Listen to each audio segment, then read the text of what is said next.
Assalamualaikum warahmatullahi wabarakatuh. Innal hamdalillah nahmaduhu wa nasta'inuhu wa nastaghfiruh wa na'udzu billahi min shururi anfusina wa min sayyiati a'malina may yahdihillahu fala mudhillalah wa may yudlil fala hadiyalah wa asyhadu an la ilaha illallah wahdahu la syarikalah wa asyhadu anna Muhammadan abduhu wa rasuluh.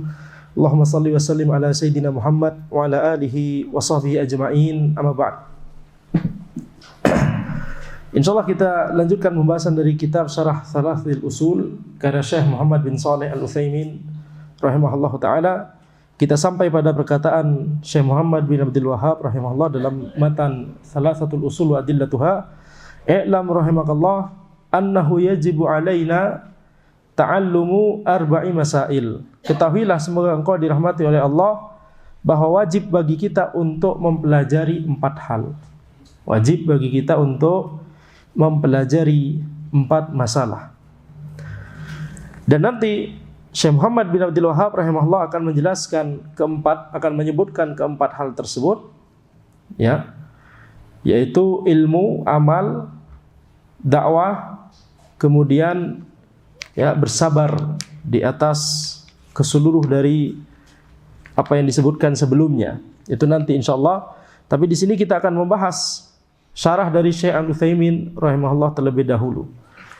Syekh Al-Utsaimin rahimahullah berkata, qauluhu i'lam al-ilmu huwa idraku syai' ala ma huwa alaihi idrakan jaziman.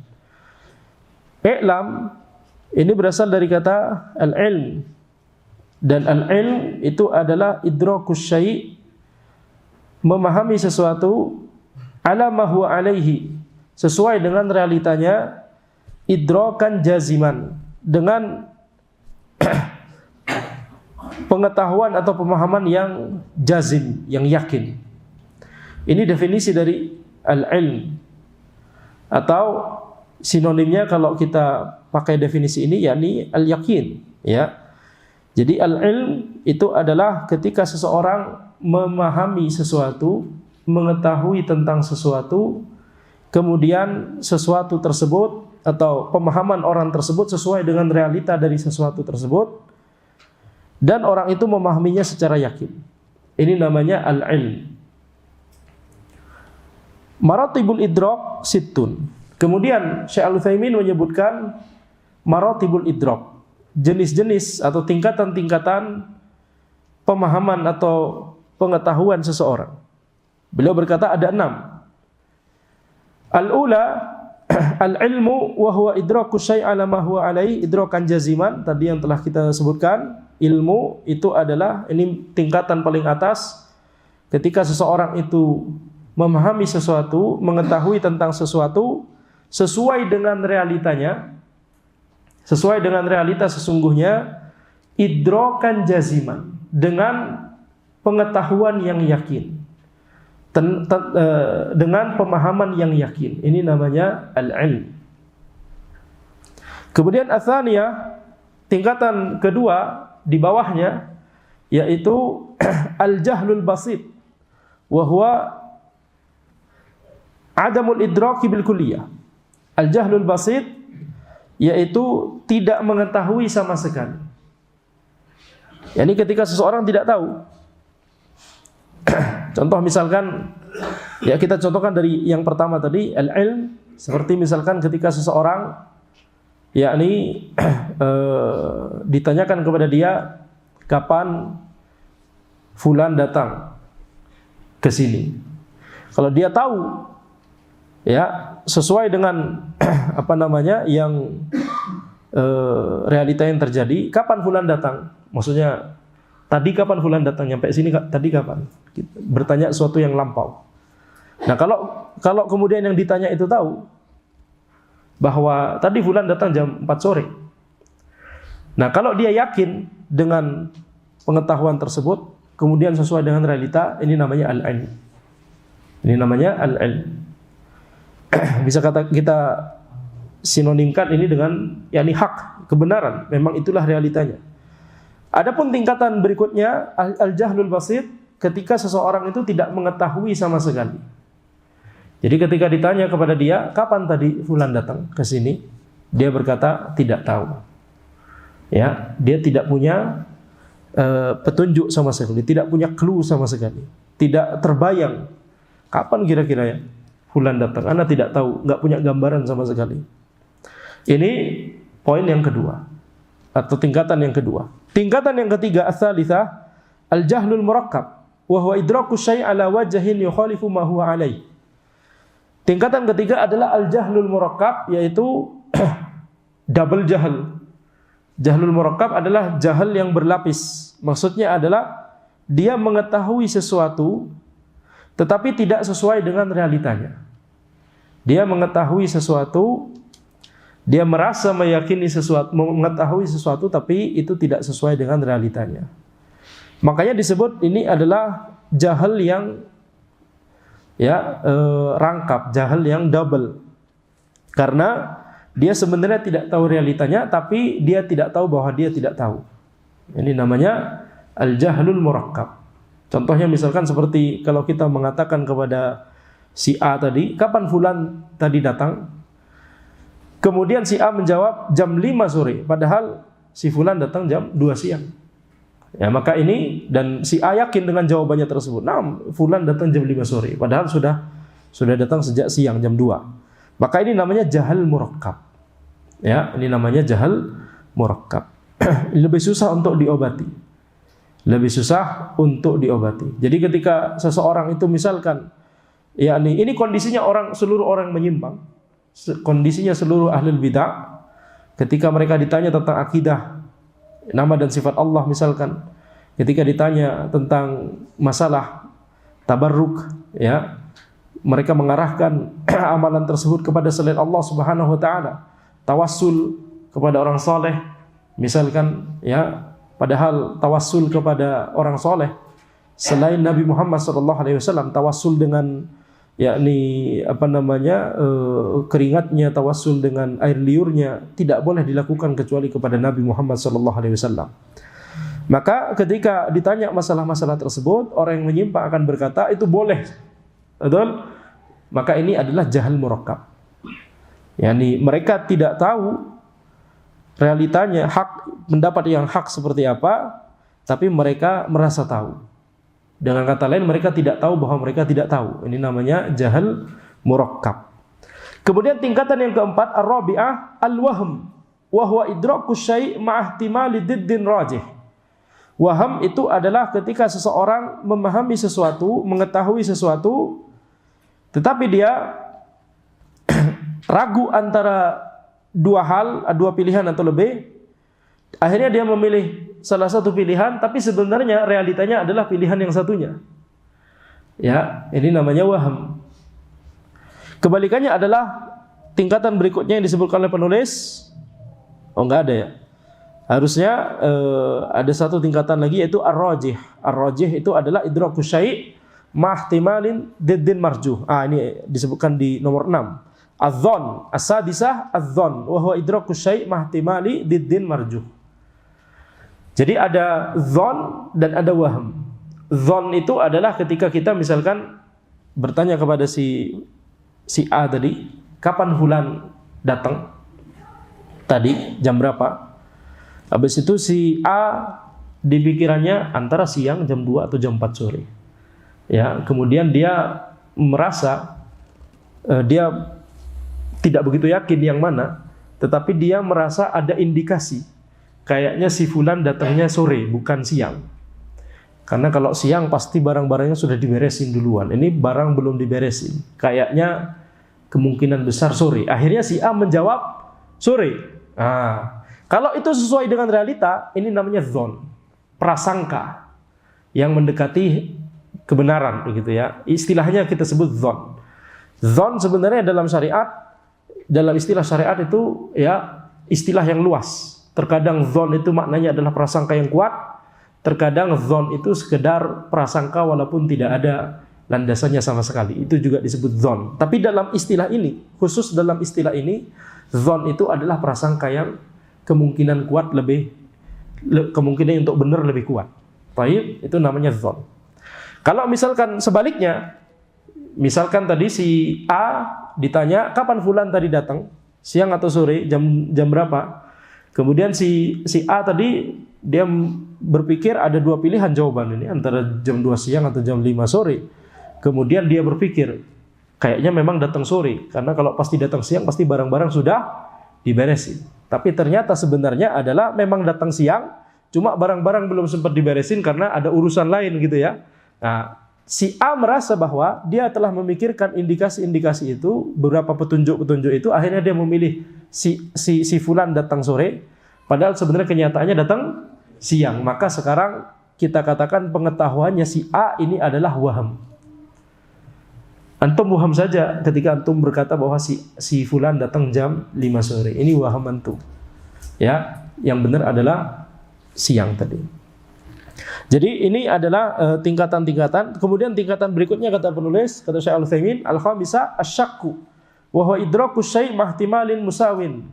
Asyak yaitu ragu-ragu, yaitu adalah ketika seseorang itu mengetahui tentang sesuatu tetapi ada beberapa opsi pilihan dan dia tidak bisa menentukan mana yang lebih kuat. Jadi contoh misalkan tadi ketika kita nanya kepada si A, jam berapa tadi fulan datang? Kemudian si A memikirkan ada dua kemungkinan kapan fulan datang, antara siang jam 2 atau sore jam 5, tapi nggak ada petunjuk sama sekali. Tidak ada indikasi. Ya, apa yang dilakukan? Akhirnya hitung kancing. Ini kayak anak sekolah atau mahasiswa kalau soal pilihan ganda. Mahasiswa nggak ada soal pilihan ganda. Anak SMA atau SMP ya. Ketika antum kemudian melakukan hitung kancing, itu berarti antum dalam kondisi syak.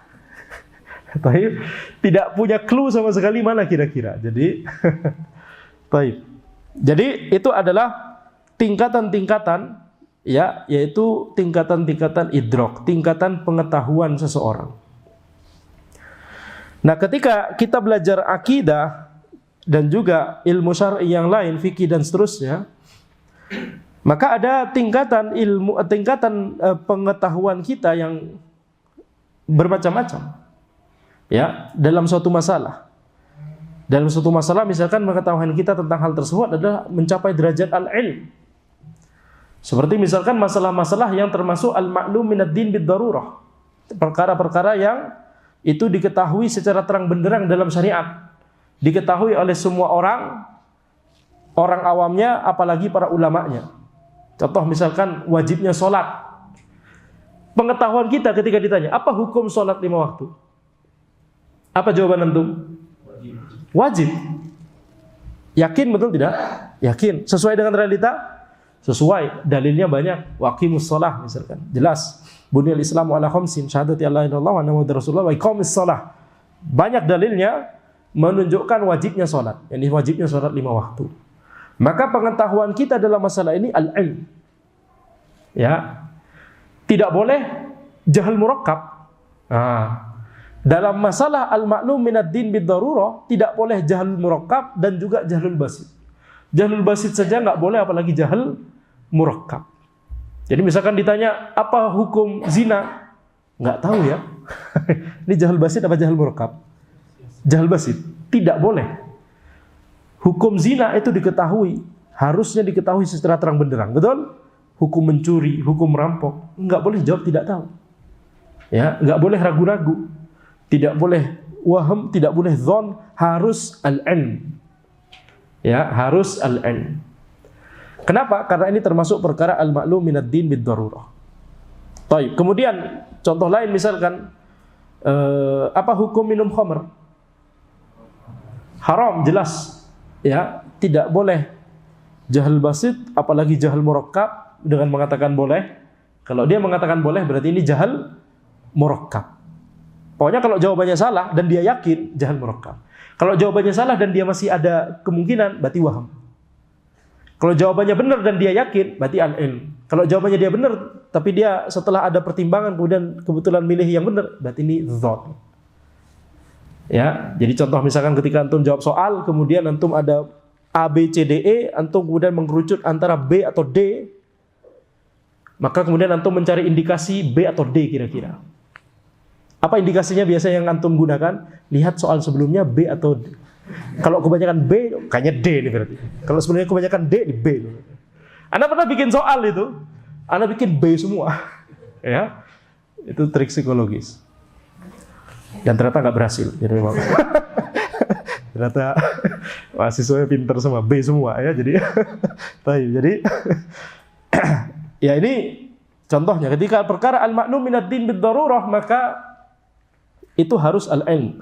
Tapi kalau misalkan itu perkara fikih yang istihadiyah, fikih yang ada beberapa perbedaan pendapat, memang di situ ada pertentangan antara dalil, ada perbedaan pendapat di kalangan para ulama, ya maka ketika kemudian seorang ulama beristihad, dia dihadapkan pada misalkan 3 pendapat, kemudian dengan hasil istihadnya ulama ini kemudian lebih cenderung pada salah satu pendapat misalkan, maka ini pengetahuan, level pengetahuan ulama tersebut tentang pendapat ini, kalau kebetulan pendapat yang dia pilih itu hak, memang merupakan hak di sisi Allah, ini namanya dzon. Ya. Tapi kalau ternyata itu bukan pendapat yang Allah ridhoi sebenarnya, maka ini waham.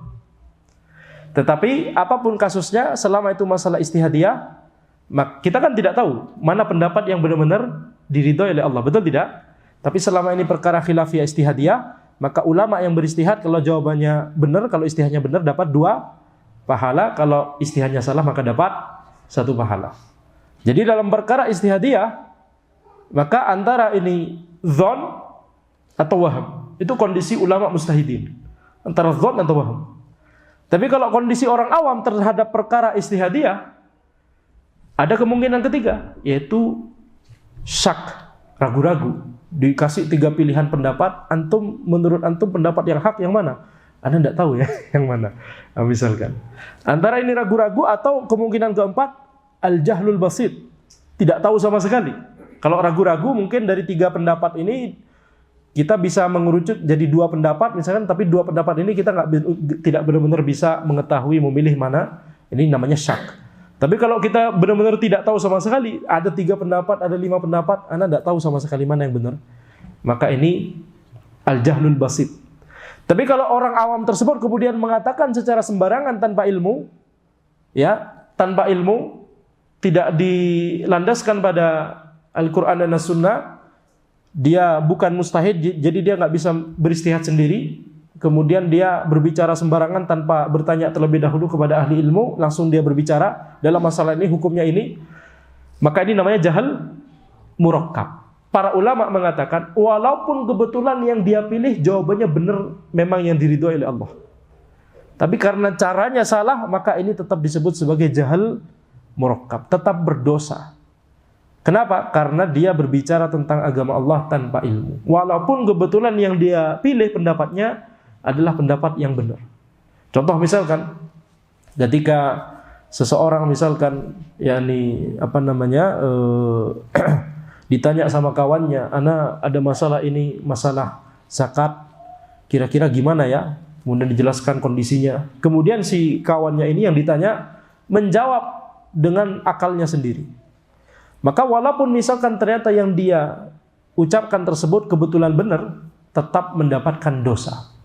Karena dia tidak menjawab dengan berdasarkan ilmu, atau tidak menjawab berdasarkan bertanya kepada ahli ilmu. Antara 2 itu caranya. Antara antum beristihad, kalau antum sudah bisa beristihad, atau antum bertanya kepada ahli ilmu. Fas'alu ahla dzikri in kuntum la ta'lamun. Bertanyalah kepada ahli ilmu jika engkau tidak mengetahui. Baik. Jadi kita simpulkan bahwa dalam perkara al-ma'lum minad din bid-darurah, perkara-perkara yang itu merupakan perkara yang terang benderang dalam syariat, diketahui oleh seluruh orang awam, apalagi para ulama, maka ini pengetahuan kita tentang masalah tersebut harus mencapai derajat al-ilm, harus mencapai derajat al-ilm. Dan perkara al-ma'lum minad din bid-darurah itu banyak perkara akidah masuk dalam hal ini. Ya, banyak perkara akidah dan juga banyak perkara fikih juga masuk dalam masalah ini. Ya, perkara yang terang benderang seperti ini. Contohnya misalkan ya, tentang apakah kita wajib beribadah kepada Allah, ini perkara akidah. Jawabannya jelas. Apakah merupakan kesyirikan sujud kepada berhala? Jawabannya jelas, merupakan kesyirikan. Ini termasuk perkara al-ma'lum minad din bid-darurah. Kemudian apakah surga dan neraka itu ada? Ini termasuk perkara al-ma'lum minad din bid-darurah. Apakah alam kubur itu ada? Na'am. Ini termasuk perkara al-ma'lum minad din bid-darurah yang termasuk bidang akidah. Adapun contoh yang fikih, misalkan yang tadi kita sebutkan, wajibnya sholat, wajibnya zakat, puasa Ramadan dan seterusnya, maka ini adalah termasuk perkara al-ma'lum minad din bid-darurah dari masalah fikih. Adapun perkara yang istihadiyah, perkara-perkara yang istihadiyah, maka tingkatannya antara dzan atau waham, ya. Bisa jadi sebagian ulama diberikan pemahaman yang lebih oleh Allah sehingga dalam perkara istihadiyah tingkatannya mencapai ilm. Jadi ketika yang lain itu dipaparkan ada 3 pendapat, kemudian mustahid yang lain berpikir begitu ya, ini ada sisi kayaknya ini benar tapi kayaknya ini yang lebih kuat daripada ini, Anda lebih cenderung pada yang ini. Ketika dia mengatakan cenderung kepada ini, berarti ini dzan atau waham, tergantung pendapat ini apakah diridhoi, apakah adalah pendapat yang diridhoi oleh Allah atau tidak. Ya. Tapi bisa jadi ada seorang ulama yang walaupun ini perkara khilafiyah istihadiyah, ada 3 pendapat yang berbeda, tapi bisa jadi Allah memberikan ilmu yang lebih kepada seorang ulama, kemudian dia melihat ini pendapat yang lain semuanya lemah, ini yang paling benar, ini yang benar. Salah satu pendapat misalkan. Bisa jadi pengetahuannya mencapai derajat yakin atau al-ilm, walaupun itu perkara khilafiyah istihadiyah. Taib. Wal ilmu yanqasimu ila qismain daruri wa nadhari. Kemudian ilmu itu derajat al-ilm itu terbagi menjadi 2. Derajat yang paling atas yaitu al-ilm, yaitu yakin, terbagi menjadi 2, daruri wa nadhari. Fad-daruri ma yakunu idrakul ma'lum fihi daruriyan bihaitsu yuttaru ilaihi min ghairi nadharin wala istidlalin kal ilmi bi anna an-nara harratun mathalan. Ilmu yang daruri adalah ilmu yang ketika seseorang memahami sesuatu, mengetahui sesuatu secara daruri, yakni tanpa dia harus berpikir terlebih dahulu, tanpa harus dia beristidlal terlebih dahulu. Itu didapat dari panca indera misalkan. Kal ilmi bi anna an-naru harratun masalan, seperti ilmu bahwa api itu panas. Didapat dari panca indera atau didapat dari pengalaman, ya, ini disebut ilmu yang daruri, tidak perlu mikir atau tidak perlu berdalil untuk mengetahui hal tersebut. Wan nadhari ma yahtaju ila nadharin wastidlalin kal ilmi biwujubin niyyah fil wudu. Sedangkan ilmu yang nadhari itu adalah sesuatu yang kita membutuhkan nazar, berpikir, dan istidlal, berdalil. Seperti ilmu tentang wajibnya niat dalam masalah wudu. Ini butuh dalil. Di antara dalilnya yang paling utama innamal a'malu binniyat. Jadi ada ilmu yang daruri, ada ilmu yang nazari. Ala kulli hal, sebenarnya pembagian al-ilm menjadi daruri dan nazari ini banyak dibahas di ilmu usulul fiqh, dan yang banyak membahasnya adalah orang-orang Mu'tazilah dan Asy'ariyah. Tidak begitu banyak konsekuensi atau manfaat begitu ya untuk mempelajari lebih jauh daripada ini. Tapi sekedar mengetahui ada istilah daruri, ada istilah nazari, ya ini ya penting ya untuk sekedar kita bisa memahami perkataannya para ulama di dalam kitab-kitab mereka. Tapi berbicara lebih lanjut daripada hal ini, maka itu ya kurang banyak manfaatnya. Makanya Syekh Utsaimin tidak kemudian melanjutkan, cukup sampai sini saja. Beliau kemudian lanjut, qauluhu rahimakallah. Perkataan Syekh Muhammad bin Abdul Wahhab rahimahullah, yaitu ketika beliau berkata rahimakallah, i'lam rahimakallah, ketahuilah semoga engkau dirahmati oleh Allah. Yang dimaksud rahimakallah di sini maksudnya adalah doa. Afadha 'alaika min rahmatihi allati tahsulu biha 'ala matlubik wa tanju min mahdzurik. Yaitu semoga Allah Subhanahu wa taala memberikanmu rahmat darinya, rahmat dari Allah, di mana dengan rahmat tersebut maka engkau akan mendapatkan apa yang engkau inginkan dan engkau akan selamat dari apa yang engkau khawatirkan. Itu makna dari rahmah. Supaya kita mendapatkan maslahat dan supaya kita terhindar dari madarat, baik di dunia ataupun di akhirat. Jadi setiap maslahat, baik maslahat duniawiyah atau ukhrawiyah, maka yakni dengan kita mendapatkan rahmat dari Allah, kita akan mendapatkan maslahat tersebut. Kemudian ketika kita mendapatkan rahmat dari Allah, maka kita akan terhindar dari madarat dunyawiyah ataupun ukhrawiyah. Fal makna ghafarallahu laka ma madha min dzunubik wa wafaqaka wa 'asamaka fima yastaqbilu minha. Jadi makna dari rahmah itu adalah semoga Allah Subhanahu wa taala mengampuni apa-apa yang telah berlalu dari dosa-dosamu yang telah lalu, semoga Allah ampuni, dan semoga Allah menjagamu ya dari apa yang akan terjadi ke depannya. Jadi terwujudnya maslahat yang hakiki dan terhindar dari madarat yang hakiki itu adalah ketika maslahat dan madarat itu adalah terkait din, maslahat diniyah dan madarat yang terkait din. Makanya kemudian Syekh Al-Utsaimin setelah menyebutkan definisi rahmah yang umum, apa definisi rahmah yang umum tadi disebutkan? Dengan kita mendapatkan rahmat dari Allah, kita akan mendapatkan maslahat dan terhindar dari madarat. Ini umum, mencakup maslahat duniawi atau ukhrawiyah, kemudian mencakup madarat duniawiyah ataupun ukhrawiyah. Tapi karena yang hakiki, maslahat yang hakiki dan madarat yang hakiki itu adalah ketika seseorang itu berbicara terkait masalah din, ya, maka kemudian Syekh Al-Utsaimin kemudian menyempitkan definisi dari rahimakallah, yaitu semoga Allah mengampuni dosamu yang telah lalu dan dosa-dosa yang nanti akan muncul ke depannya. Jadi ini yang paling penting.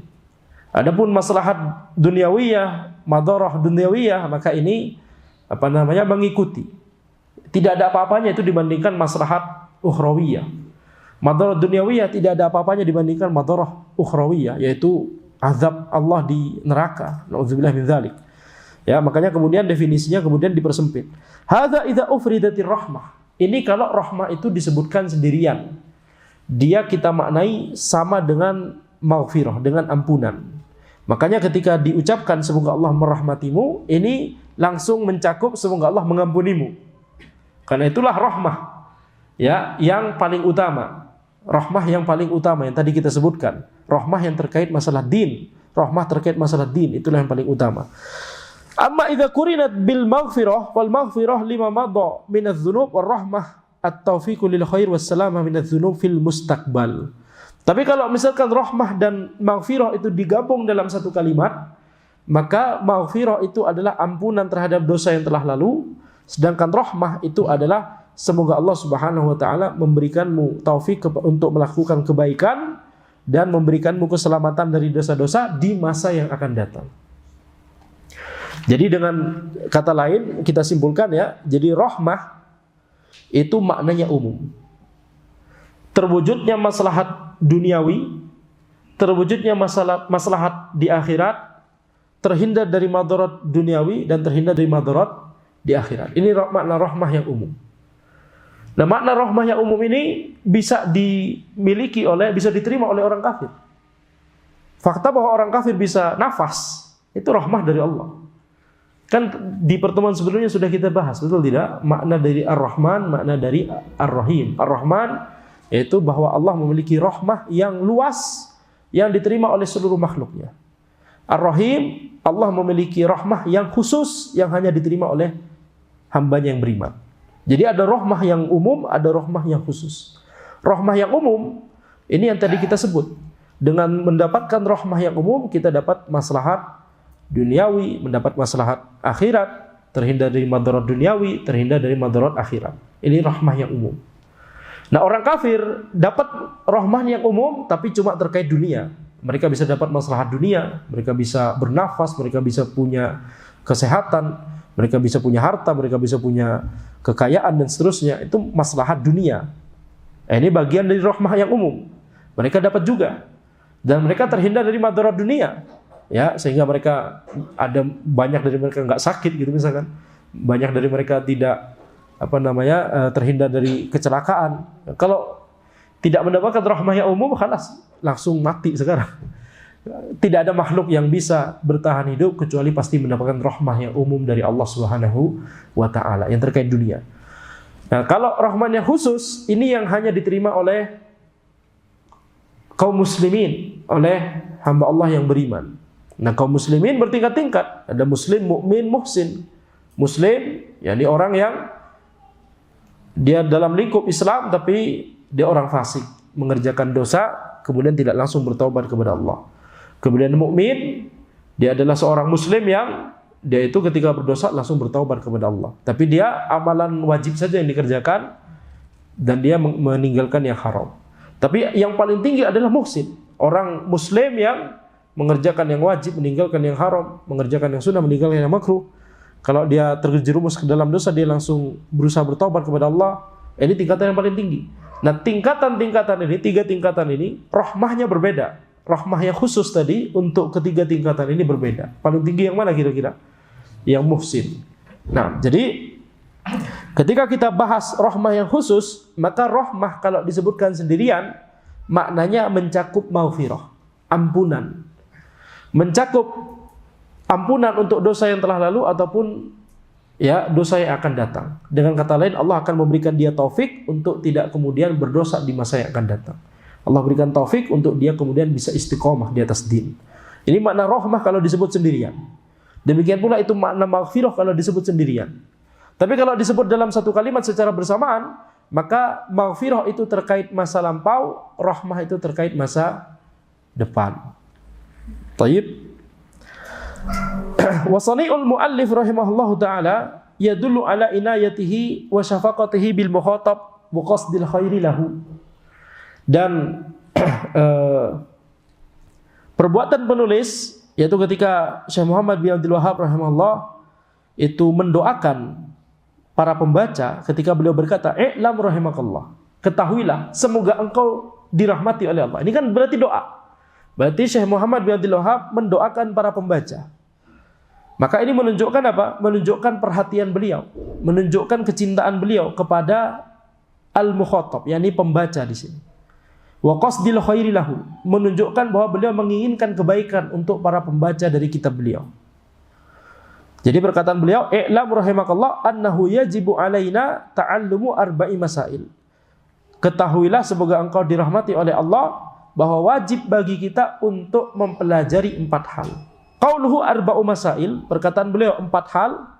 Hadhil masail allati dzakaraha al-muallif rahimahullah taala tashmalud din kullahu fahiya jadiratun bil inayah li'idhami naf'iha. 4 hal yang akan disebutkan oleh penulis ini mencakup seluruh agama Islam ini, seluruh syariat. Ini ringkasan dari seluruh din, seluruh dinul Islam ini. Tercantum atau tercakup, terangkum dalam 4 hal tersebut. Oleh karena itu, fahiya jadiratun bil inayah. Oleh karena itu ini penting untuk diberikan perhatian, penting untuk kita pelajari li'idhami naf'iha, karena ini manfaatnya sangat besar. 4 hal tersebut insyaallah kita bahas satu persatu di pertemuan berikutnya insyaallah. 4 hal tersebut adalah al-ilm, kita harus mengilmui, kita harus mempelajari agama Allah ya. Dari dalil tentunya Al-Quran dan As-Sunnah. Kemudian yang kedua, kita harus mengamalkan ilmu tersebut. Setelah kita mengilmui, kita amalkan. Kemudian yang ketiga, kita dakwahkan. Setelah kita ilmui, setelah kita amalkan, kemudian kita dakwahkan. Kemudian yang keempat, kita bersabar dalam setiap proses ini.